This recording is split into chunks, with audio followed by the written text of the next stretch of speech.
မင်္ဂလာပါရှင်ဈေးဆိုင်တစ်ဆိုင်စတင်ဖွင့်လှစ်တော့မယ်ဆိုရင်ဘာရီလိုအပ်မလဲဆိုတာကလူမီအများဆုံးမိခွန်းတစ်ခုပါ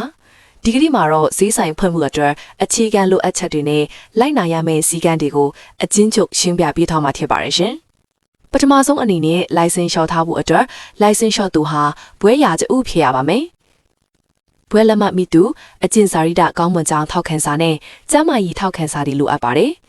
မိမိဖွင့်လှစ်မဲ့ဆိုင်အဆောက်အဦရဲ့အကျယ်အဝန်းလိပ်စာမြေနေရာဓာတ်ပုံတွေနဲ့အတူဝန်ထမ်းစည်းရင်းကိုပါဖြူစုပြီးမြို့နယ်ကျန်းမာရေးဦးစီးဌာနနဲ့ FDA ထံတင်ပြရမှာဖြစ်ပါတယ်။ဆိုင်ဖွင့်တဲ့အခါအဓိကလိုက်နာရမယ့်အချက်တွေကတော့မြန်မာနိုင်ငံ FDA ကအတိအမှတ်ပြုထားတဲ့ဆေးဝါးများကိုသာရောင်းချရပါမယ်။ဆေးဆိုင်အတွင်းအစားအသောက်လုံးဝမထားရသလိုစားတောက်ခြင်းလည်းမပြုရပါဘူး။ဆေးဝါးတွေကိုကျန်းပင်ပေါ်တိုက်ရိုက်မချဘဲအနည်းဆုံး၄လက်မခွာပြီးစနစ်တကျထားရပါမယ်။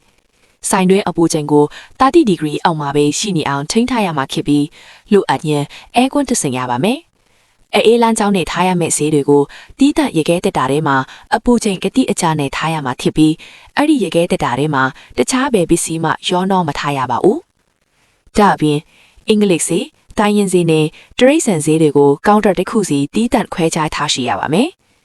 ဆေးဝါးတွေကိုနေရောင်ခြည်နဲ့တိုက်ရိုက်မထိအောင်ကာကွယ်ထားရမှာဖြစ်တယ်လို့အထူးသဖြင့်ပိုးသက်ဆေးတွေကိုဆေးညှို့မပါဘဲမယောင်းဖို့နဲ့တက်ကြလွန်ဆေးဝါးတွေဆိုင်ထဲမှာလုံးဝမရှိစေဖို့အလွန်အရေးကြီးပါတယ်ရှင်။ဆေးဆိုင်ဆိုတာလူတွေရဲ့ကျန်းမာရေးကိုတိုက်ရိုက်ဆောင်ရှောက်ပေးရတဲ့လုပ်ငန်းဖြစ်လို့အမားအရွယ်မရှိအောင်အမြဲမပြတ်လိလာနေဖို့လိုအပ်ပါတယ်ရှင်။ဆေးဆိုင်ဖွင့်ဖို့စိတ်ဝင်စားသူများအတွက်ဒီအချက်လက်တွေကအထောက်အကူထင်မယ်လို့မျှော်လင့်ပါတယ်။အားလုံးပဲကျန်းမာရှင်လန်းကြပါစေရှင်။